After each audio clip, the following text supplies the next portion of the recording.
অর্থবছরের মাঝখানে হঠাৎ শুল্ক হার বাড়ানো শিল্প খাতকে আত্মহত্যার দিকে ঠেলে দেয়া বলে মন্তব্য করেছেন Dhaka chamber of commerce DCCI এর সভাপতি তাসকিন আহমেদ।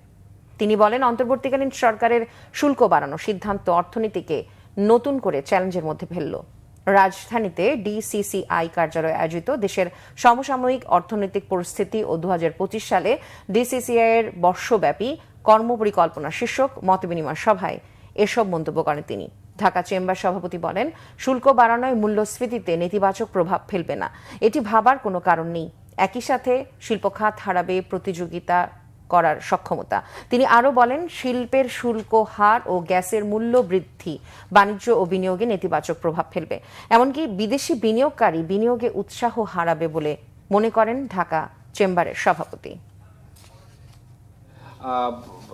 ডিসকমফোর্ট চলছে, এর উপরে আমাদের ডলার ডিভ্যালু হয়েছে, সবকিছুর উপরে যদি আবার ভ্যাটের যদি এরকম একটা ইমপ্লিকেশন মিড ইয়ারে হয়ে যায়, আপনি কিভাবে ইনফ্লেশন উপর দিকে যাবে না, এটা আমাদের কিন্তু বোধগম্য নয়। এই জন্য আমরা সরকারের সাথে খুব কাছে থেকে আমরা আলাপ করব। আমরা কিন্তু পয়েন্ট রেজ করেছি, আমাদের উদ্বিগ্ন এবং আমরা আমাদের এ ব্যাপারে